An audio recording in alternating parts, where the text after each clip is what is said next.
João 6, de 60 a 71, diz assim: Muitos dos seus discípulos, tendo ouvido tais palavras, disseram: Duro é este discurso, quem o pode ouvir? Mas Jesus, sabendo por si mesmo que eles murmuravam a respeito de suas palavras, interpelou-os: Isto vos escandaliza? Que será, pois, se virdes o Filho do Homem subir para o lugar onde primeiro estava? O Espírito é o que vivifica, a carne para nada aproveita. As palavras que eu vos tenho dito são Espírito e são vida. Contudo, há descrentes entre vós. Pois Jesus sabia desde o princípio quais eram os que não criam e quem o havia de trair. E prosseguiu: Por causa disto é que vos tenho dito: ninguém poderá vir a mim se pelo Pai não lhe for concedido. À vista disso, muitos dos seus discípulos o abandonaram e já não andavam com ele. Então perguntou Jesus aos 12: Porventura quereis também vós outros retirar-vos? Respondeu-lhe Simão Pedro: Senhor, para quem iremos?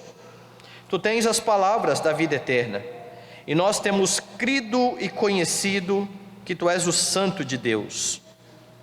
Replicou-lhe Jesus: Não vos escolhi eu em número de 12? Contudo, um de vós é diabo. Referia-se ele a Judas, filho de Simão Iscariotes, porque era quem estava para traí-lo, sendo um dos 12. Vamos orar nesse momento. Amado Senhor, Salvador nosso, exaltamos o teu nome, porque aqui está o teu povo, muitos, ó Deus, dentre aqueles que foram salvos em todos os confins da terra, e que neste dia bendito, dia do Senhor, prestam culto ao teu nome. Que nós, ó Deus, parte do teu povo que aqui se reúne, tenha mais uma vez o privilégio de ser edificado pelo Senhor por meio da tua palavra. Que o Senhor venha tratar com o nosso coração, para a tua própria glória e louvor. É a nossa oração, Senhor, em nome de Jesus. Amém. Meus irmãos, Deus ordena que preguemos a sua palavra. Quando Paulo escreveu a Timóteo, ele exortou seu filho na fé exatamente a isso, a pregar a palavra, quer fosse oportuno, quer não. E ele deveria fazer isso com toda longanimidade e doutrina. O mesmo Paulo, quando escreveu aos Coríntios, disse que sobre ele próprio pesava esta obrigação de pregar o Evangelho. Ele chega a dizer àqueles irmãos: ai de mim, se eu não pregar o Evangelho. A palavra de Deus, ela precisa ser proclamada por todo crente, quer seja no evangelismo, quando nós testemunhamos do Senhor aqueles que ainda não conhecem a Cristo, quer seja pelos ministros no dia do Senhor, para a edificação da igreja, quando nos reunimos a fim de glorificar o nome do Senhor. E todos aqueles que pregam a palavra esperam que os seus ouvintes ouçam, deem ouvidos à pregação, mas infelizmente não é sempre que isso acontece. E aqui no capítulo 6 de João, você tem isto acontecendo. Quem está pregando aqui é o Senhor Jesus Cristo. Jesus está afirmando ser o pão que desceu do céu. Ele anuncia a si mesmo como o pão que verdadeiramente dá vida ao homem, um pão muito melhor do que aquele que os israelitas haviam comido no deserto. E lembre que Jesus está falando isso em resposta aos judeus que estão perguntando: que sinal você vai fazer para que creiamos no Senhor? Os nossos pais comeram do maná no deserto. É neste contexto que Jesus está dizendo ser Ele o pão da vida, o pão que desceu do céu, melhor do que aquele, porque lá no deserto, aqueles que comeram do maná morreram.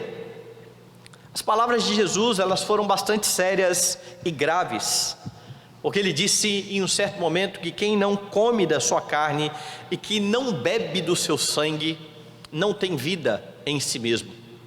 Isso soa de forma muito dura e muito difícil no ouvido dos judeus, mas o que ele estava dizendo era que quem deles se alimentava tinha a vida eterna. Se você voltar aí no versículo 41, você vai lembrar que estas palavras e esse discurso foi em resposta a esta primeira murmuração dos judeus. Veja, murmuravam pois dele os judeus, porque dissera: eu sou o pão que desceu do céu. Ou seja, Jesus disse ser o pão que desceu do céu. Os judeus começam a murmurar. Jesus aperta a mensagem: quem não come da minha carne, não bebe do meu sangue, não tem parte comigo, não tem vida em si mesmo. E estes homens continuaram duros. Estes homens não criam no Senhor Jesus Cristo. E o Senhor continua no seu discurso, mas agora as suas palavras levam os próprios discípulos, os seus seguidores regulares. É isso que você tem aí no versículo 60. Muitos dos seus discípulos, estes que são tratados aqui desta forma, são aqueles que já começavam a caminhar após Jesus, que estavam regularmente ouvindo a sua mensagem, pois até mesmo eles agora começam a murmurar. Diz aí no versículo 61, sabendo Jesus por si mesmo que eles murmuravam a respeito de suas palavras, interpelou-os. E Jesus agora vai responder não aos judeus, pois ele já fez isso, mas ele vai responder diretamente aos seus discípulos. E nesta resposta de Jesus, você aprende sobre como agir diante da rejeição da palavra. Você tem aqui homens que ouvem a palavra e que não gostam do que ouvem. Eles rejeitam, eles murmuram. Como é que você age diante desta rejeição? No verso 60 ao 64, você aprende que você não deve negociar a mensagem do Evangelho. Versos 60 a 64, muitos dos seus discípulos, tendo ouvido tais palavras, disseram: duro é este discurso, quem o pode ouvir? Mas Jesus, sabendo por si mesmo que eles murmuravam a respeito de suas palavras, interpelou-os: isto vos escandaliza? Que será, pois, se virdes o Filho do Homem subir para o lugar onde primeiro estava? Veja o que está acontecendo até aqui. Os discípulos, como eu disse, citados aqui, são estes seguidores mais frequentes de Jesus. Jesus já havia conquistado pessoas que andavam após ele. E estes homens estão achando o discurso de Jesus agora demasiadamente duro, demasiadamente difícil de aceitar. Essas palavras não fazem sentido, estas palavras são muito duras. Estes homens não gostam nem um pouco daquilo que Jesus está falando. É por isso que eles estão dizendo: é duro este discurso, é duro de aceitar isto que este homem está falando. Eles estão o tempo todo então murmurando a respeito disso. E essa atitude é a mesma de muitos que vão ouvir o Evangelho pela primeira vez. Porque quando o Evangelho é anunciado de forma correta, antes da boa nova da salvação, o homem precisa ser notificado a respeito do seu estado de pecado e de miséria. E quando o pecador é confrontado a respeito do seu pecado, ele não gosta do que ouve. Ninguém gosta de ouvir que não é bom. Ninguém gosta de ouvir que é um pecador. E é por isso que muitos vão desdenhar, dizendo: isso que vocês pregam, isso que esses cristãos dizem, isso é ridículo. Crer em Jesus Cristo, crer num homem para a salvação, é ridículo. A verdade de que o homem está condenado por ser um transgressor da lei de Deus ofende o homem, porque naturalmente o homem acha que merece alguma coisa da parte de Deus. Mas não só os que ainda não creram rejeitam a palavra. Isso é comum. Mas é comum também que crentes, pessoas que já fizeram uma profissão de fé em Jesus Cristo, ao ouvir a palavra de Deus, confrontando os seus pecados, reclamam, acham ruim. E aí então você vai ter pessoas dizendo assim: poxa, esse sermão hoje foi muito duro, hoje o pastor bateu muito, tá? Foi difícil. Ou ainda, eu já estou cansado, a semana inteira trabalhando, eu venho na igreja para dar uma espairecida e eu ainda tenho que ouvir palavras tão duras. Crentes rejeitam a palavra, sobretudo quando a palavra começa a confrontar pecados e práticas de filhos de Deus. E diante destas respostas negativas à pregação, seja de incrédulos, seja de crentes, muitos querem abrandar as exigências do Evangelho. Muitos pastores querem amaciar a mensagem, temendo a reação dos ouvintes, temendo que as pessoas não queiram mais dar ouvidos àquilo que está sendo pregado. Mas não é essa a atitude de Jesus. Veja o que Jesus faz, verso 61. Jesus, sabendo por si mesmo que eles murmuravam a respeito das suas palavras, interpelou-os: isto vos escandaliza? Que será, pois, se virdes o Filho do Homem subir para o lugar de onde primeiro estava? Jesus agora então é aquele que se apresenta aqui como quem conhece os corações. João está dizendo que ele, sabendo por si mesmo, ninguém precisava dizer a Jesus. João está anunciando Jesus dessa forma desde lá do início. Jesus é aquele que conhece o coração humano. E ele então faz uma pergunta aos discípulos: vocês estão escandalizados? As minhas palavras estão escandalizando vocês? Ou em outras palavras, ele está dizendo: aquilo que eu estou dizendo é uma armadilha para vocês, é uma pedra de tropeço para vocês? Esse é o sentido da palavra escandalizar aqui no texto. A palavra escandalizar, ela vem de uma raiz que significa fazer cair numa armadilha. A raiz da palavra descreve aquela vareta da arapuca. Aquilo ali era o escândalo, aquela vareta que era puxada para prender alguém. Então essa é a raiz da palavra que está sendo usada aqui como escandalizar. A ideia então é: vocês acham que as minhas palavras estão levando vocês ao escândalo, a fazer vocês pecarem? Vocês estão tropeçando nas minhas palavras? Por que Jesus está dizendo isso? Porque estes homens estão murmurando diante da verdade.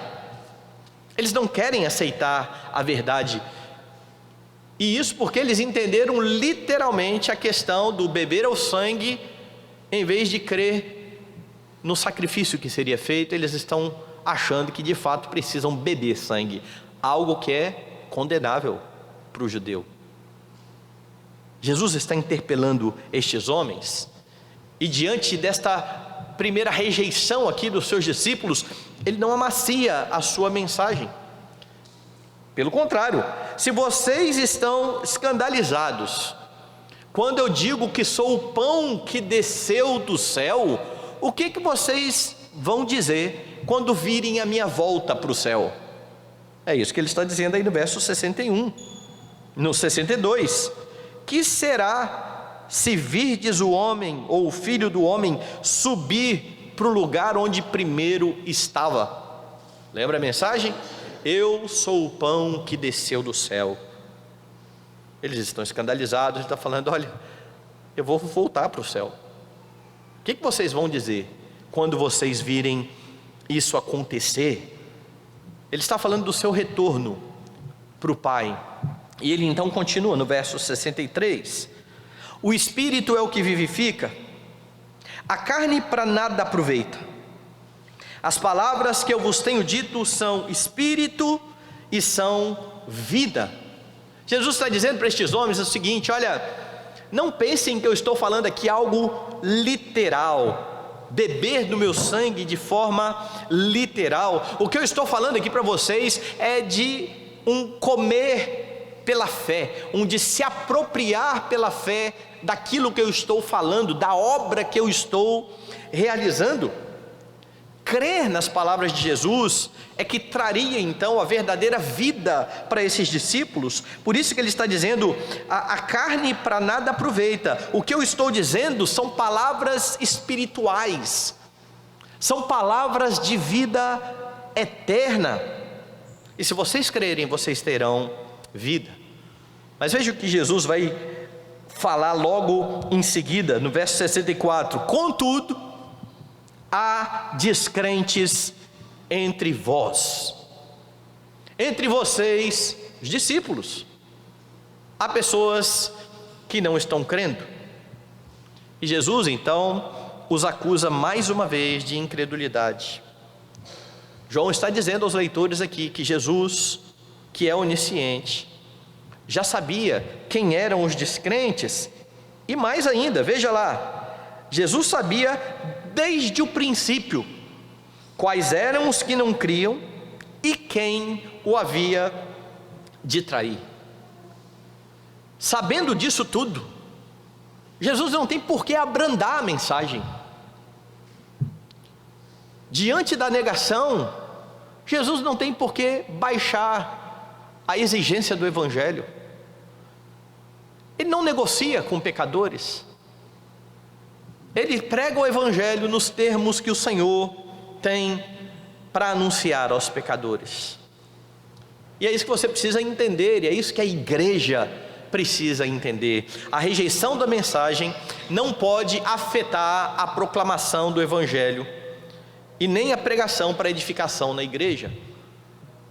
Nós precisamos ter bem certo em nossa mente de que sempre haverá pessoas rejeitando o Evangelho, de que sempre haverá crentes rejeitando a mensagem do Evangelho. Há muitos que não crerão. Prepare-se para isso, mantenha isso no coração. Agora, se você tem ouvido o ensino do Evangelho e é um daqueles que tem rejeitado aquilo que confronta as suas crenças e práticas, dominicalmente você se assenta para ouvir a palavra, e pode ser que muito daquilo que é pregado confronte aquilo que você acha que é certo ou acha que é errado. Mas se você ouve a pregação, ela confronta a sua prática, você confere na Escritura, as coisas são de fato assim, a mensagem é fiel, você precisa se arrepender diante de Deus de estar endurecendo o seu coração e não querer mudar de vida por causa de desejos do seu coração. E sempre que você estiver comprometido com os desejos do seu coração, você vai deixar de lado até mesmo a pregação fiel da Escritura. Você vai arrumar um jeito de rejeitar a palavra. Foi falar de forma muito dura, eu acho que é até verdade, mas desse jeito aí eu não quero ouvir. Porque o homem, quando quer pecar, quando quer dar vazão aos desejos do seu coração, vai começar a arrumar desculpas para rejeitar o Evangelho. Então, por mais duro que o discurso possa parecer, se ao conferir na Escritura você verificar que aquilo procede de Deus, que aquilo é verdade de Deus, submeta-se à palavra. Não seja como estes homens que estão seguindo a Jesus, mas que diante de uma mensagem um pouco mais dura, começam a dizer: muito duro isso de ouvir. E é assim que você vai vendo crentes mudando e pulando de igreja em igreja. Há motivos justos e lícitos para se mudar de igreja, mas há muitos crentes que mudam de igreja porque a mensagem os está ofendendo, a verdade está ofendendo as suas práticas. Isso é incredulidade. Não seja então um incrédulo, pois a mensagem não tem que mudar. Quem tem que mudar é o pecador. Por mais difícil que isso seja, por mais que você tenha que abrir mão de convicções antigas. Eu sempre achei que era assim, mas você descobriu pelo Evangelho que as coisas não são bem desta forma. Mude para a glória de Deus, dê ouvidos à mensagem do Evangelho. Não seja um incrédulo, pois a mensagem não tem que mudar. Diante da rejeição da palavra, não negocie a mensagem do Evangelho. Mas o texto traz mais. Você percebe aqui que diante da rejeição da palavra, você não deve se preocupar com os números. A partir do verso 66 e no verso 67 você tem esta verdade. E nós temos que estar bem convictos de algo dos nossos dias. Uma das grandes preocupações das igrejas é com o número de convertidos. E uma das grandes preocupações é com perder membros. Pensar em perder membros é algo que não passa na cabeça de ninguém. Ninguém quer, ninguém em sã consciência quer isso. O problema é que isso tem levado pessoas a negociar a mensagem para não perder membros. E João mostra que Jesus não estava muito preocupado com o número de seguidores. Dê uma olhada aí no verso 66. À vista disso, muitos dos seus discípulos o abandonaram e já não andavam com ele. Jesus prega e começa então uma debandada de discípulos. E essa debandada acontece depois da acusação de Jesus de que havia descrentes entre eles. Eu estou falando a verdade, mas há descrentes entre vocês. Eles começam a ir embora, eles começam a se retirar. E o que João está relatando aqui, meus irmãos, é o pesadelo de muito pastor e de muito conselho de igreja. Ver pessoas deixando a igreja, indo para outro local, rejeitando a mensagem. Pensar que membros podem deixar a igreja porque a mensagem foi muito dura, apesar de fiel, ou que o tempo da mensagem foi muito longo, tem levado muitos discípulos a não se aprofundar na pregação do Evangelho, a não entrar em assuntos considerados polêmicos, a reduzir o tempo do sermão. Eu lembro que uma vez, anos atrás, pregando em Romanos, um irmão me procurou e falou assim: pastor, eu nunca vi ninguém entrar nesse tema tão polêmico. E era um tema, aos meus olhos, muito comum. Mas a pessoa estava assim: puxa, finalmente alguém falou disso. Porque infelizmente as igrejas têm evitado tocar em assuntos, com medo de ferir suscetibilidades, com medo das pessoas não se agradarem. A questão do tempo do sermão então, nem se fala. E aí você vê então, muitos pastores pedindo desculpa. Olha, só mais um pouquinho, desculpe, olha, daqui a pouco eu acabo, eu estou quase acabando o sermão. Isso é tão ridículo quanto um pai ou uma mãe pedir desculpa ao filho enquanto está alimentando o filho, dando comida para o filho, para nutrir o filho, ou dando um remédio para curar o filho. Me desculpe aí por te dar um pouquinho mais de remédio. Mas por que você tem pessoas fazendo isso? Por causa da pressão. Eu lembro que na época no seminário era dito o seguinte: um sermão não pode durar mais do que 25 minutos. Ninguém aguenta ouvir mais do que 25 minutos. E quem pregava mais do que 25 minutos era penalizado na nota, inclusive.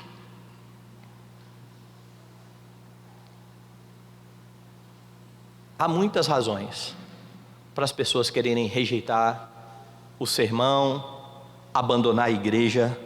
Isso não é bom, mas o que Jesus faz quando ele percebe que seus discípulos começam a deixá-lo?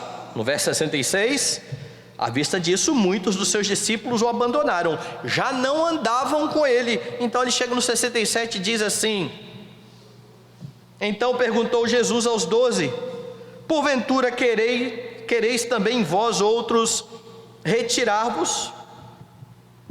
Veja o que Jesus está fazendo aqui. Em nossos dias, diante desta realidade, ou desse tipo de realidade, muitos começam a repensar o ministério, começam a fazer pesquisa para saber o que a igreja quer ouvir. Eu já vi igrejas fazendo isso, soltando uma folhinha, o que os irmãos gostariam de ouvir, na ânsia de agradar, tentando criar essa ou aquela estratégia. Jesus se dirige aos discípulos mais íntimos e chegados dele, e é a primeira vez aqui então que aparece essa expressão, os 12, porque lá no verso 66 e no verso 60, está falando sobre os discípulos de forma geral, desses que começaram a andar atrás de Jesus, mas os 12 é o grupo ainda mais íntimo. Dentre esse grupo maior de discípulos, alguns começaram a deixar Jesus. Jesus olhou para isso, se dirigiu ao grupo mais restrito e perguntou o seguinte: e vocês? E vocês? Porventura quereis também vós outros retirar-vos?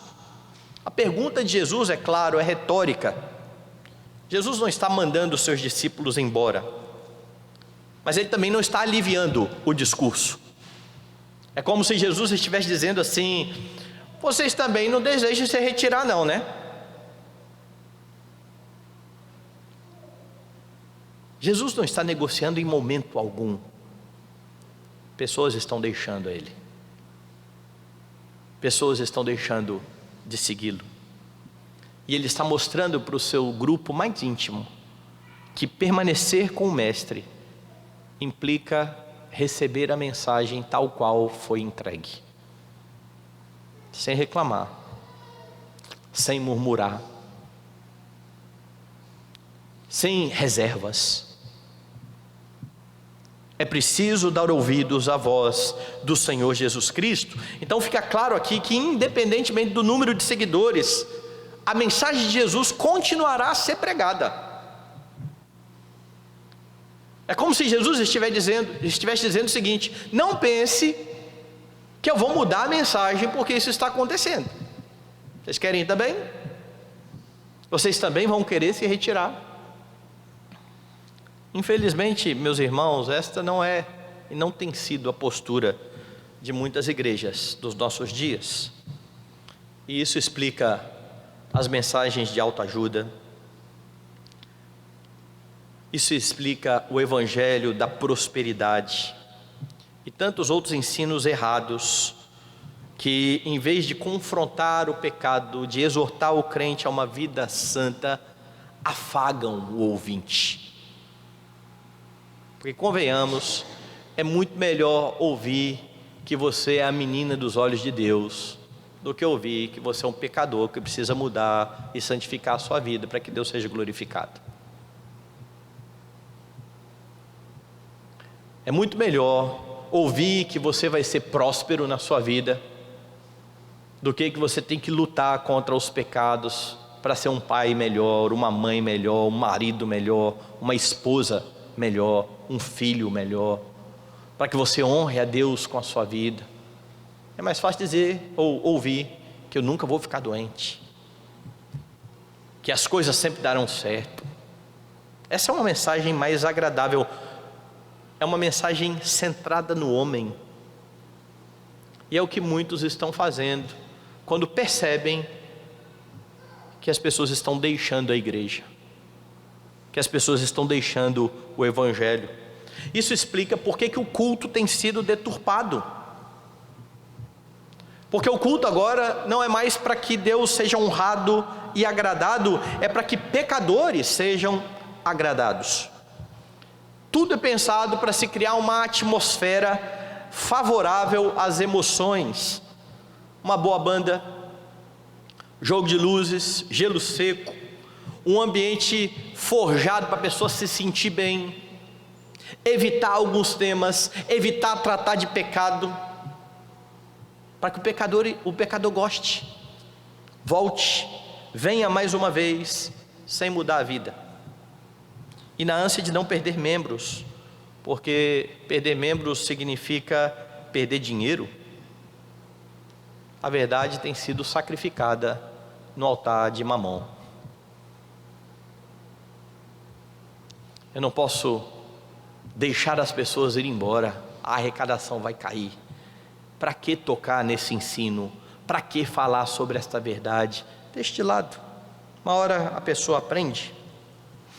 Meus irmãos, igrejas e pastores fiéis precisam aprender com Jesus, porque não adianta você ter uma igreja cheia de fiéis vazios da verdade do Evangelho, porque Deus não é honrado dessa forma.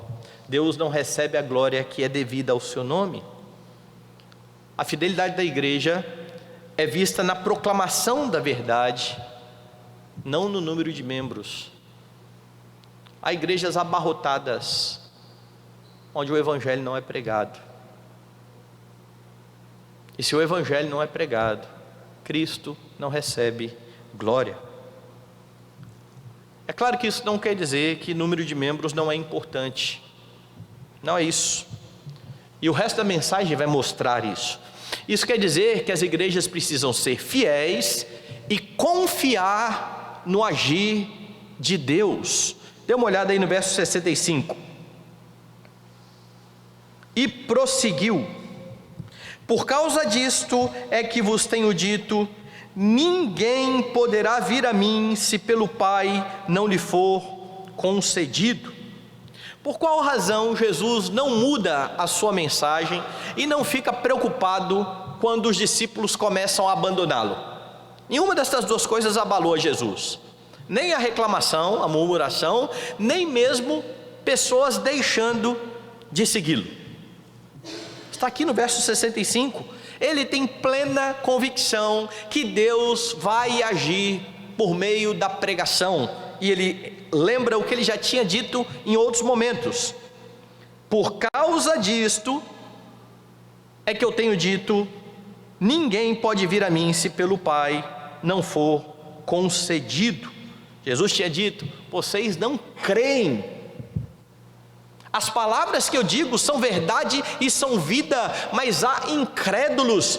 É por isso que eu estou dizendo, ninguém vai vir se pelo Pai não for concedido. Se você voltar aí no verso 37, você vai ver que Jesus disse isso: todo aquele que o Pai me dá, esse virá a mim, e o que vem a mim, de modo nenhum lançarei fora. Verso 44: ninguém pode vir a mim, se o Pai que me enviou não o trouxer, e eu o ressuscitarei no último dia. De novo, por isso eu tenho dito, ninguém pode vir a mim, se pelo Pai não for concedido. Jesus tem plena certeza, plena convicção, de que aqueles que são do Pai, de que aqueles que o Pai deu a Ele, irão crer no Evangelho. Ele sabe que a fé é dom de Deus, e que crerão todos aqueles que tiverem os seus corações mudados pelo Espírito Santo. É por isso que Jesus não estranha a debandada. É por isso que Jesus não estranha a rejeição da pregação. Isso é de certa forma esperado por Ele, tratando-se de homens que estão perdidos em seus delitos e pecados, tratando de homens que têm o seu coração duro por causa dos desejos que estão sendo abrigados. Sem a atuação do Pai, por meio do Espírito Santo, não existe condição do homem crer na mensagem do Evangelho, do homem ir a Cristo, do homem acatar as duras palavras de Cristo. Então não desanime ao ver pessoas rejeitando a proclamação do Evangelho, ao ver que tem pessoas que não estão satisfeitas com a mensagem. Se você tem evangelizado e sido fiel na sua evangelização, não estranhe pessoas não crendo. Afinal de contas, você não foi enviado para mudar o coração de ninguém, você foi enviado para ser fiel. Quem muda coração é o Senhor, soberanamente. Não desanime ao ver que irmãos estão duros em relação às mensagens que são proferidas para a edificação da igreja, porque por vezes isso de fato desanima. Você olhar para irmãos e pensar assim: fulano já está há tanto tempo na igreja, já ouviu tanto sermão, já ouviu tanto sobre esse ensino, e continua escolhendo aquilo que está em acordo com o seu coração e com as suas convicções. Isso é duro, isso é difícil, mas enquanto o Senhor não operar no coração, é o que de fato irá acontecer. Então creia que no momento que o Senhor quiser, Ele irá conceder que pecadores ouçam o Evangelho, que membros de igreja que já estão caminhando com Cristo sejam quebrantados. Você olhar para Pedro, você vai ver que isso acontece na vida do próprio apóstolo. Quando Jesus falou para ele que ele iria traí-lo, Pedro não aceitou a mensagem. Pedro, você vai me trair? Eu de jeito nenhum. Todo mundo pode, eu não. O Senhor está enganado, essa mensagem está equivocada. Pedro rejeita a mensagem. Pedro vai cair em si quando de fato aconteceu o que Jesus disse. Ele vai ficar envergonhado, tão envergonhado que quando Jesus ressuscita, ele manda chamar os discípulos, e o evangelista registra o detalhe: vá, chame os discípulos e a Pedro. Por que esse destaque? Porque o coração de Pedro estava esfacelado, ele estava profundamente envergonhado. Será que Jesus vai me aceitar depois desta rejeição? E Jesus então vai restaurar Pedro, mas em princípio Pedro não aceita a mensagem. Quando Jesus diz: é necessário que eu morra, Pedro falou: tem misericórdia de ti, Senhor. Isso de jeito nenhum vai acontecer com o Senhor.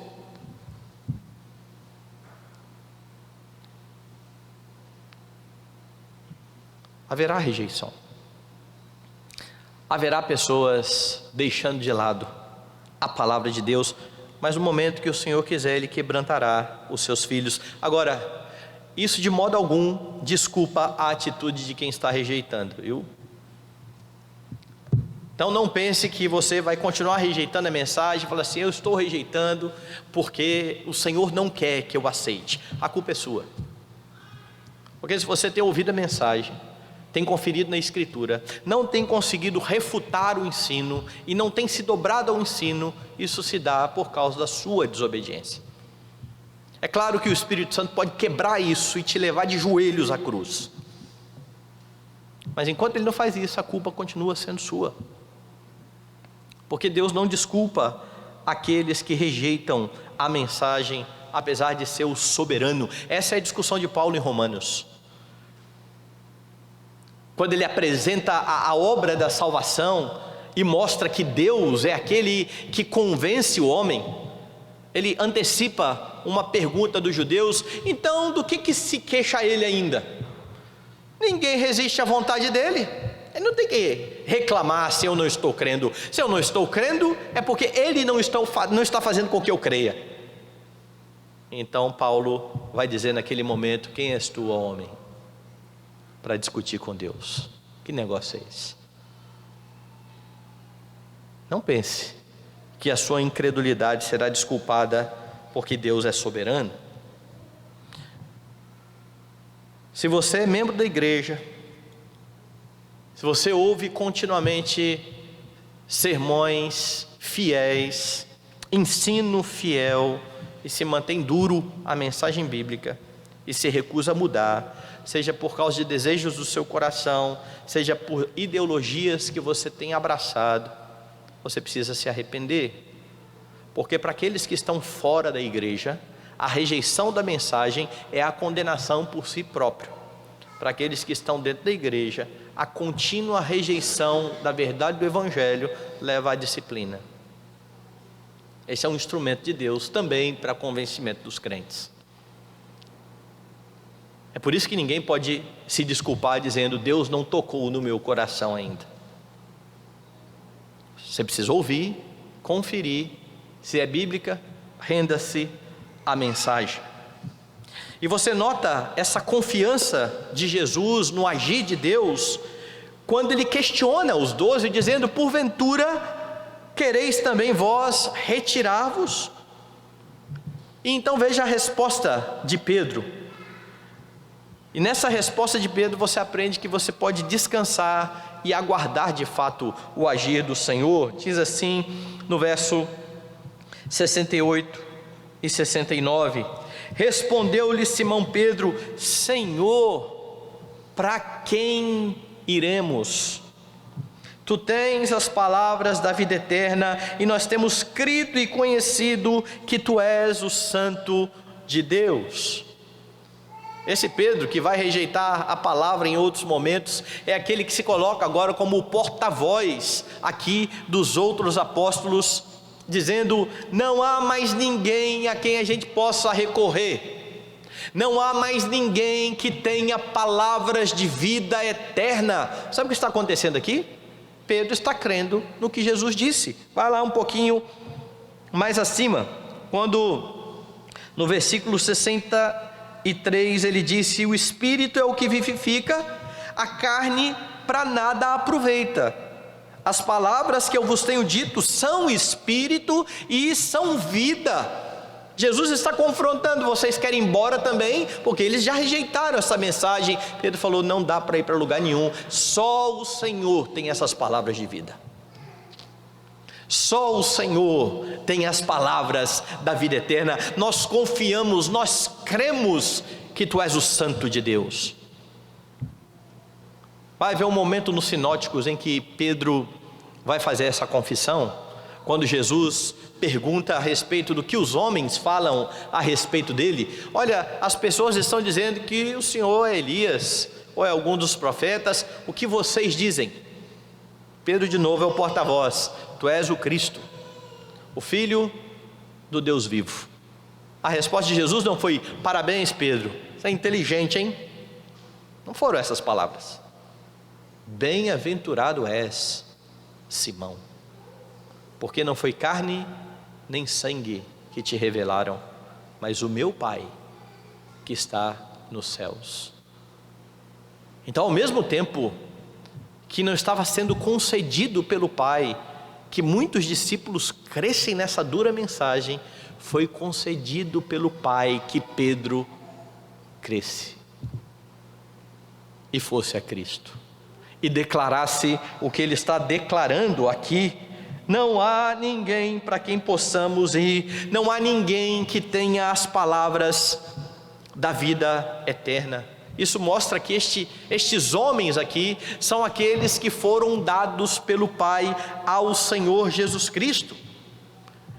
Isso mostra, meus irmãos, que quando o Senhor quer, o chamado externo do Evangelho, ou seja, a proclamação do Evangelho, é acompanhada pelo chamado interno, pelo convencimento do Espírito Santo, pelo quebrantamento do Espírito Santo, porque é por meio desta obra bendita do Espírito que o homem é convencido das palavras de vida eterna. Não é uma obra humana, não é fruto da habilidade do pregador, mas é uma obra soberana do Espírito. Lembre-se, quem está sendo rejeitado aqui é Jesus. E eu duvido muito que você encontrará um pregador melhor do que este. Mas ele está sendo rejeitado. E ele também está sendo crido. Porque Deus está concedendo isto a estes homens. Se você confiar no poder de Deus e em sua soberania, você então não vai precisar inventar modos para atrair pecadores. Você não vai precisar rebaixar a mensagem do Evangelho para as pessoas acharem um pouco melhor. A igreja não precisará ficar inventando programas e mais programas, meios de fazer as pessoas estarem aqui. Deus soberanamente atrairá pecadores por meio da pregação da palavra. Mas as igrejas estão parando de crer nisso. As igrejas estão parando de crer que o Evangelho é o poder de Deus para a salvação de todo o que crê. Agora, para ficar ainda mais clara essa ação de Deus, o texto vai mostrar que quando o Senhor não quer, não há de fato convencimento. Porque agora ele está falando aos 12, certo? Vocês também querem ir? E Pedro está dizendo, para onde iremos ou para quem iremos? Somente o Senhor tem as palavras da vida eterna.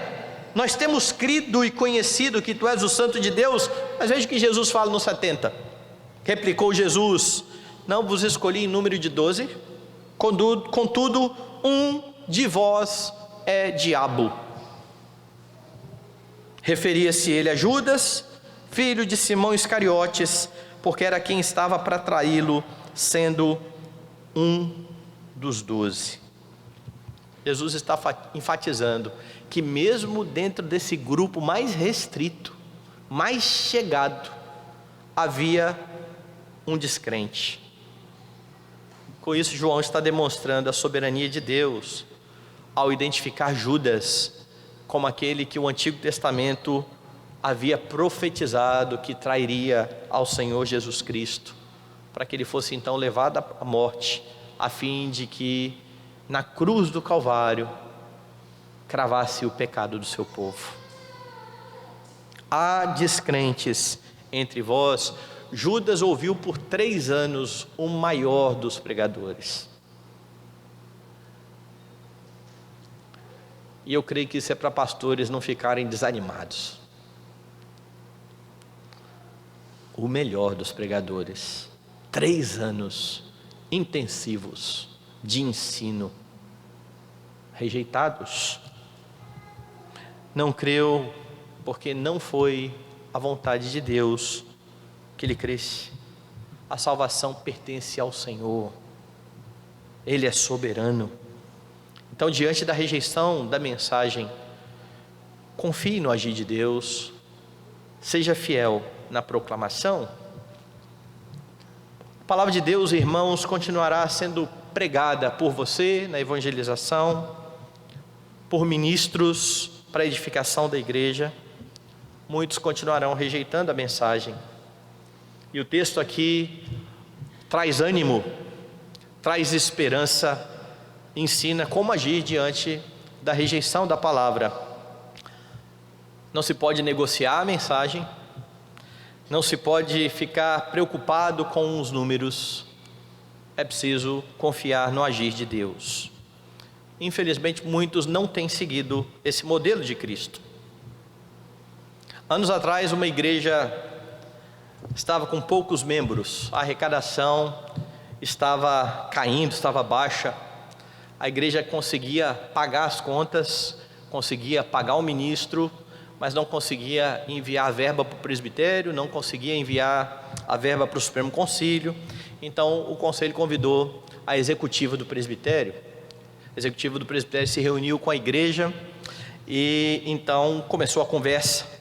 Uma das sugestões, vocês podiam botar na igreja uma bateria, porque se vocês colocarem uma bateria na igreja, vocês vão atrair jovens. Jovem gosta de bateria. Daqui a pouco veio outra ideia.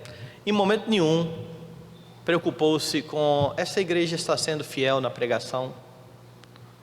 Vocês têm procurado alimentar o povo com a doutrina sadia.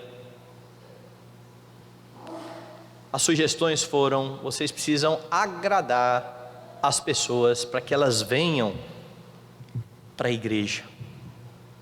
Isso continuará acontecendo enquanto a igreja não confiar que o Evangelho é o poder de Deus para a salvação do que crê. E não só isso, que o Evangelho é o meio usado por Deus para transformar a vida de pecadores, santificando-os. É quando a igreja está convencida de que a fé vem pela pregação e a pregação pela palavra de Cristo, que ela pode, diante da rejeição da palavra, seguir o seu mestre, não mudando a mensagem, não negociando a mensagem, continuar fiel na proclamação, não se preocupando com os números. No devido tempo, Deus trará os seus, e isso é confiar no Senhor, é confiar no método do Senhor, naquilo que Ele disse que iria fazer. A igreja, meus irmãos, é de Cristo. A mensagem é sobre a sua obra. A salvação pertence a Ele. É preciso confiar e viver para a glória dEle, enquanto Ele vai acrescentando aqueles que vão sendo salvos.